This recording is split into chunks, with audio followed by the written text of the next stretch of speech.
To trigger a workflow from HubSpot in n8n, start by opening your web browser, navigating to your n8n workspace, and signing into your account. Once the dashboard loads, click Create Workflow from the Overview page, and you'll see a blank workflow editor open up. That's your canvas, and this is where your automation will take shape. When that blank workflow appears, the first thing you want to do is rename it. Click the default workflow title at the top of the editor and type something descriptive like New Lead Workflow or HubSpot Contact Automation. Naming your workflow right from the start might seem small, but it makes a huge difference when you come back to it days or weeks later and need to know exactly what it does. A clear, specific name saves you from opening every workflow to figure out its purpose. Now, let's add the starting point. Click the plus sign on the canvas and search for HubSpot Trigger. Select that node, and it will appear as the first step in your automation. This HubSpot trigger node is what listens for events in HubSpot, like a new contact being created, a deal being updated, or a company record changing, and automatically kicks off the workflow whenever that event happens. Without this node, your workflow would have no way of knowing what's happening in HubSpot, so think of it as the ears of your automation. Next, you need to connect your HubSpot account. Open the HubSpot trigger node by double-clicking it, then click Create New Credential. A window will pop up asking you to sign into your HubSpot account. Go ahead and log in, then authorize n8n to access your CRM. You'll be asked to grant specific permissions, and these are necessary so n8n can read events from your HubSpot objects. Once you've authorized it, return to n8n and select the credential you just created. Your account is now connected, and you're ready to choose what to monitor. In the node settings, you'll see an object field. This is where you pick which part of HubSpot you want to watch: contact, company, deal, ticket, or conversation. Your choice here determines what kind of data triggers the workflow. For most sales automation, you'll start with contacts or deals, but pick the object that matches what you want to automate. After that, look at the event field. This is where you specify what action on that object should start the workflow. For contacts, you can choose created, deleted, or property changed. For deals or companies, the options are the same. If you want a new contact to automatically receive a welcome email, you'd select created.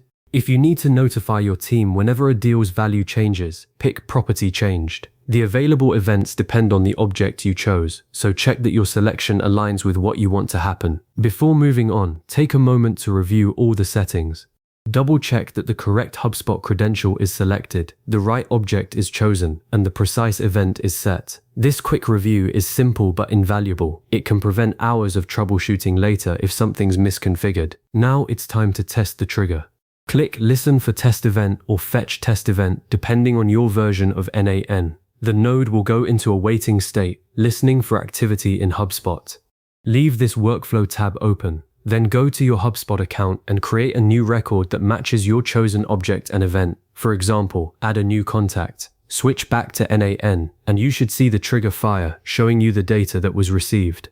This is your chance to review the JSON output and see exactly what fields HubSpot sends. Understanding this output is crucial because it shows you what information you have to work with in your downstream nodes. Things like email addresses, names, deal amounts, or ticket statuses. With the trigger working, you can build the rest of your workflow. Click the plus sign on the HubSpot trigger node to add another node. This could be Gmail to send an email, Slack to notify your team, Google Sheets to log data, or any of the hundreds of integrations n8n supports. Connect it to the trigger, then map the HubSpot fields into the destination application. For example, drag the contact's email from the trigger output into the to field of an email node, or insert the contact's name into a Slack message. Keep adding nodes until your automation does everything you need, like creating a task in ClickUp, generating an AI summary in OpenAI, or updating an Airtable database. Test the complete workflow by creating another HubSpot event.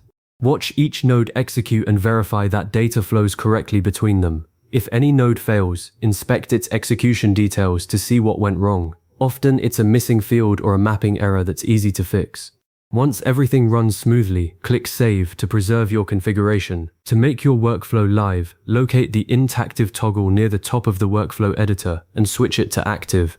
Your workflow is now running, and every time the event you selected occurs in HubSpot, n8n will automatically execute your automation. One important thing to keep in mind: HubSpot allows only one registered webhook per active HubSpot trigger configuration. If you activate a different trigger for the same setup, it may replace the previous webhook, so be mindful of that if you're building multiple automations. After activation, head to the executions page to monitor your workflow. Continue creating or updating records in HubSpot and watch new executions appear automatically. Open a few executions to review the trigger data, the workflow path, node outputs, and execution duration. This regular check-in helps you ensure your automation stays reliable and catches any issues early. Before you wrap up, here are a few practical tips. Test several different HubSpot events. Create, update, and edit records so you understand how each event looks in the workflow output. Reviewing the JSON output from the trigger before building downstream steps makes mapping fields much easier. Keep your HubSpot properties organized and consistently named. Well-structured CRM data simplifies everything when you're integrating with other apps. If your workflow is critical, enable retry on fail on downstream nodes or set up an error handler workflow to recover from temporary API interruptions. And if you only want to process certain records, add an if node after the trigger to filter by lifecycle stage or pipeline. Periodically check your HubSpot credentials to ensure the connection stays valid, preventing unexpected interruptions. You've now learned how to trigger workflows from HubSpot in n8n, from setting up the trigger to activating and monitoring your automation.